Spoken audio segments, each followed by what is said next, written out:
There's a lot that needs to be cleaned up and pruned. Hey there, welcome back to Evie's Acres. So today I'm going to show you how I prune my tomato plants, and then I'll show you my plans for the rest of this garden area. Unfortunately, I've just, due to work demands, I've not had the time to really come out here every day and do what I'd like to do. But thankfully, I have a lot of time today to get a lot of things done. So here we go. First, let's take a look at what I'm working with here. Alright, so we have some peppers coming in. I really need to get in here and prune. You can see the sunflower's trying to come up. I don't think this area gets enough sun really for that to flourish, but these cucumbers are already flowering, so that's kind of cool. We got a couple of Paul Robeson tomatoes here. As you can see, I decided to go ahead and add these little, they're kind of like Velcro, but they have a really soft side and the other side is kind of smooth, even though it has this little sort of teeth that can catch onto the softer fabric. Anyway, I used that to stake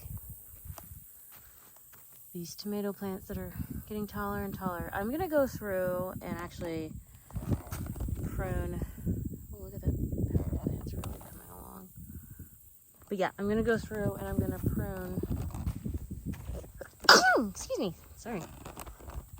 Anyway, I'm gonna go through and prune some of these tomato plants. This one I've already pruned. What I basically do is I cut away at any of these stems that don't have any flowers coming off of them, and or appear to be dying, because I really want to focus on the fruit growing. I'm gonna pick that later. It looks really good. This is one of the white cherry tomatoes, which again you can see it's really more of a yellow color, but very, very tasty. These are called Barry's Crazy Cherry tomatoes. They end up looking more like this. They're so, so good. I really like them a lot.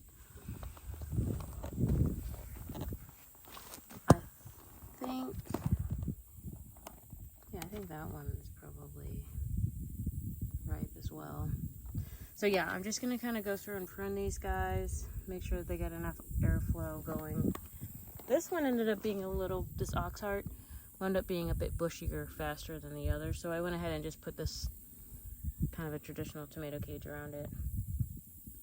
And my poor cucumber plant, it's not looking pretty. I'm gonna prune it. It does have a couple of cucumbers on it, but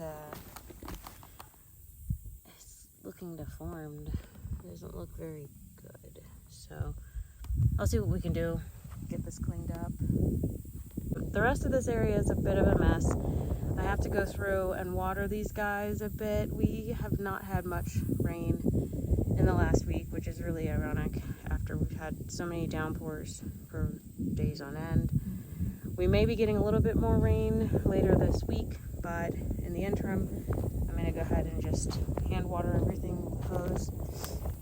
Okay, so this green stalk, as you can see, several of these bean plants, they're pretty much on their last legs. We have a pepper plant here. I believe these peppers are supposed to turn orange. These beans, the Royal Burgundy, which are my favorites, I'm actually letting these grow out fully, and I'm gonna save the seeds for the future to grow again, because I really like them a lot. So I've had these Thai long beans growing super long all this time, and it's only in the last week that the beans have actually emerged. Look how big they are. They really are pretty long. It's got to be, I don't know, probably 8 or 9 inches long. So I'm gonna try them. We'll see how they taste. But like I said before, I think in a previous video, because of how long these are, I'm just going to plan on putting them on some kind of trellis in the future.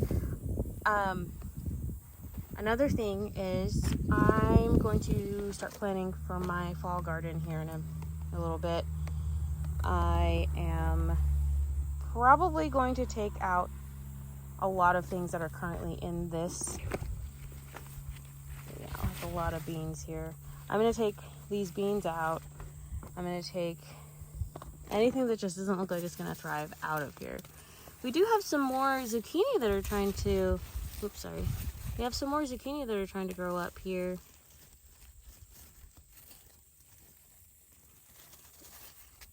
And this plant, and this amaranth is looking really pretty. The Chinese amaranth, you can actually eat that. I've never tried it before myself, but like I said, I mainly have it here as a distraction for squash bugs so that they don't eat the zucchini squash. But anyway, I'm gonna, and it's funny, these these corn plants are actually still alive. I don't know why. So anyway, yeah, I think what I'm gonna do is I'm probably going to go ahead and just take the majority of the plants that are in here out. Definitely taking these, oh my gosh, just totally wrapped itself around this poor little pepper plant. I'll have to unwind that later too. I'm gonna take that off. These watermelon, I mean, you see a little watermelon right there. And there's another little one right there, but you know, these should have already, yeah, the fruit should already be ready by now. I think again that just the location of this particular green stock was not the best choice. It is in the shade most of the day, and so I think what I'll do, once I empty it out, I'll figure out which plants I want to grow here that would really benefit from being in the shade. So we'll see how that goes. But yeah, otherwise, I think for these other green stalks, I need to straighten that one up. It's actually slightly crooked. This one's still straight up and down, so that's fine. But you can see it's droopy. You can tell these basil and pepper plants, their leaves are drying out. They need more water. So I'll be adding water to this shortly. But look at that. We got some peppers. That's exciting. Try to get this stuff focused. Oh, what's it doing? There we go. We have some more peppers here. Look at that. Isn't that beautiful? Dark purples. I'm excited for that.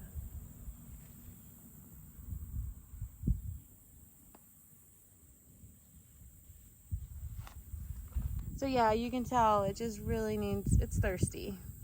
This planter's thirsty. So we'll give it some water. Plan for today is to get these last 4 raised beds set up in this area. I'm gonna move this one. Oh, so we had a bit of a windstorm the other day that caused all the little planks in there, which I hadn't attached them yet to the inside. They were just set like these are. They were just set on these sides, but in any case, I'm gonna move this. Not sure yet where. I might move it back over there behind this general area. And then as you can see, I have laid down landscape fabric. I just need to cut this end and just put the staples in along this side. But yeah, it's pretty much set as far as the garden area I want to have. Oh, let me show you one other thing, or a couple of other things.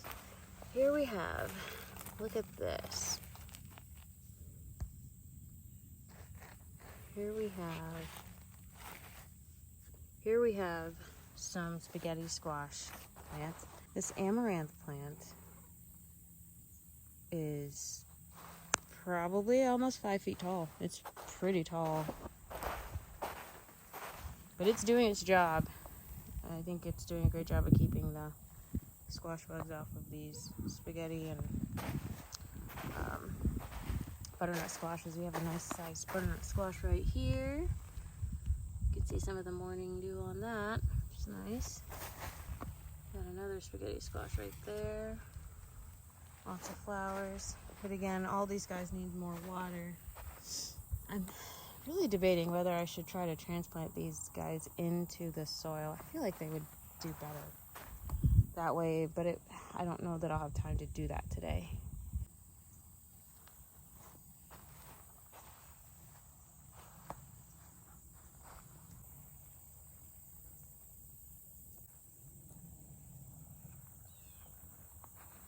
So my goal with this is to focus on one primary stem, which is this one right here. This is the one where you see flowers are directly coming off of it. I'm getting rid of, and I know this might seem excessive to some, but it's worked for me. I'm getting rid of a lot of these other branches that they don't have any flowers and they do show some damage. So those are all coming off.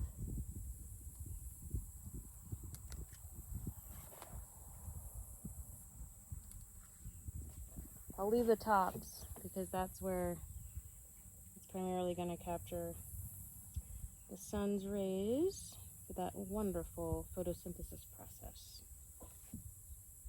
Okay. Now, I know some folks will advise you, especially for the indeterminate plants, to focus not so much on getting all of these branches up, but just focusing on, let me see if I can show you close up, where you see that there's a branch coming off of this main stem, and then there's one that's sort of in between. You can see that? Most folks will tell you just remove this one, which I've done that before too, and that works fine. But for the purposes of well, the fact that we just don't have much more of a growing season left for these tomatoes, I just figure I will reduce the amount of foliage that will be competing for resources.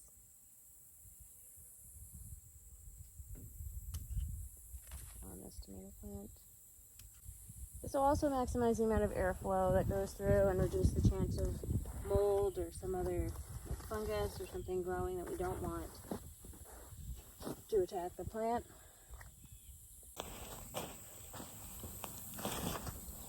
Alright, so while pruning this cucumber plant, I am using gloves because it is pretty prickly in some parts.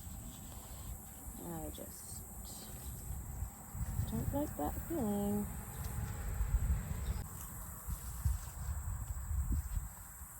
Alright, so here's one of the cucumbers. One lesson I've learned as far as the cucumbers are concerned is that rather than trying to grow them like up a little teepee or something, I mean, I could have definitely gotten taller bamboo stakes for this, which would have helped, but truthfully, I just think it's a better idea to put them up along a really tall trellis. One of my dreams, which may sound silly to some people, but a dream I've had for a garden for a number of years is to have cattle panel trellises, archways, things like that. And I own a Prius. Can't really fit one of those in there.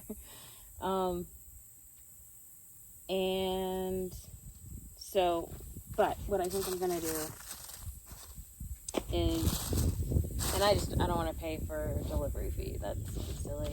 I will either ask my neighbor if we can borrow his truck, or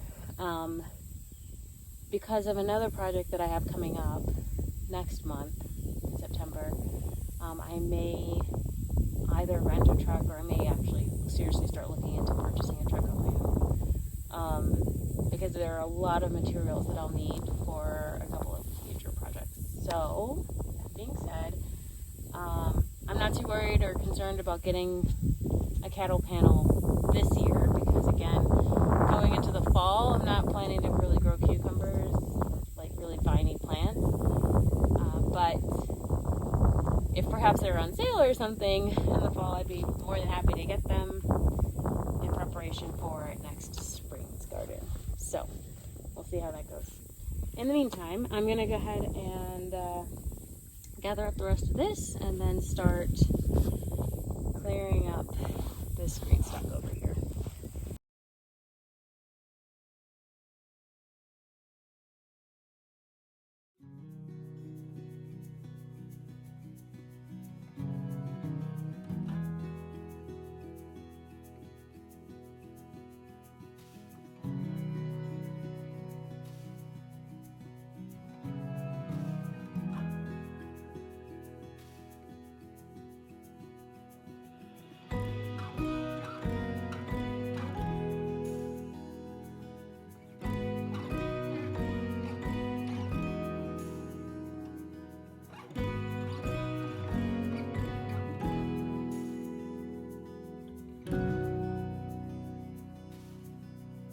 Here's some of those long beans. We're gonna try this out. See what we think. So this is the here are my royal burgundy beans. Like I mentioned before, these are my favorite of the. Even though they're well, actually, so they're considered a green bean. I think because when you expose them to heat, whether you're sautéing them or boiling them, they will actually turn green. So they're only purple right off the plant, and then once exposed to heat, they turn green. So anyway, these are my favorites of all the varieties that I grew this year. And this is pretty big. I don't think this is as big as it needs to be for me to actually save the seeds. It might need to still get bigger. Let me see if I can cut this open and get a good look here. Yeah, I don't think they're dried up enough. But yeah, there you can see the beans right there. Oops. Right there. Peas in the pod. So, but I think these are a bit too tough. They're too tough for my taste to eat. So I may see if the chickens want it.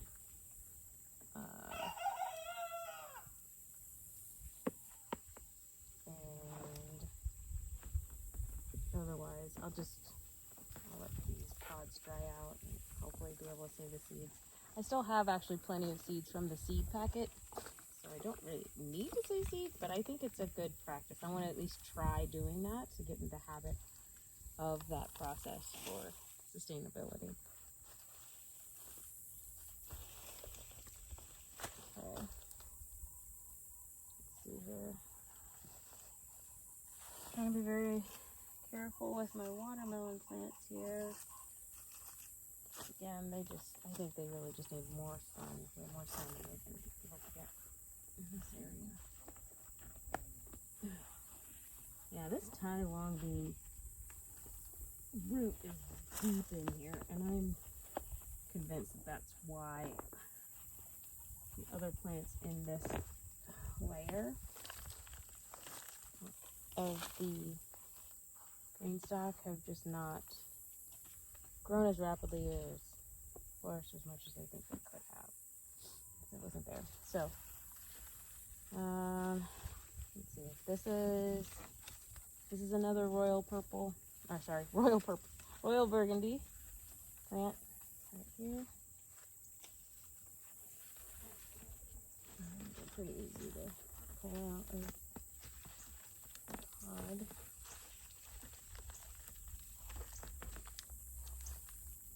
Okay, yeah, you can see how massive some of these pods have gotten.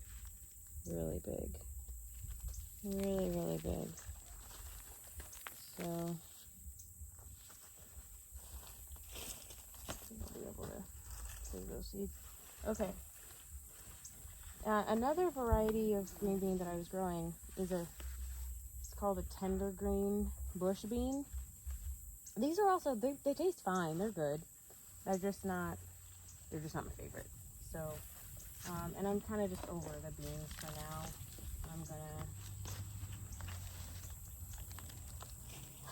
I'm gonna see if it makes sense to grow some more beans this fall, then I will, but it'll be in a raised bed or, yeah, most likely it would be in a raised bed. I don't think I'd want to grow green beans in green stalk. I think it can look really pretty, especially cascading from the top, or even from the bottom actually. But I think I just like a bit more space for the beans to spread out compared to what is available to them in this green stuff. So, like that. Okay, you can see here, this is our zucchini plant here. It's still going. I mean, it definitely has some zucchini growing. Definitely has some zucchini plants trying to make their way here. So I'm just gonna do my best to prune away some of the dead stems here. That takes up a little bit less space and give these last zucchini a fighting chance. Ooh, okay. Here, let me show you what these squash bugs actually look like. We have some. All right. There you go. Squash bugs. There they are. Trying to destroy my zucchini. So we're gonna go ahead and get rid of those, maybe feed them to the chickens. Here's a look at our youngest flock of chickens. They will be just over 11 weeks old by the time this video posts online, and I plan to feature them a lot more in upcoming videos, all about raising chickens. I hope you enjoyed this video. Thank you so much for coming along this journey as we build our homestead on 5 acres in East Tennessee. Until next time.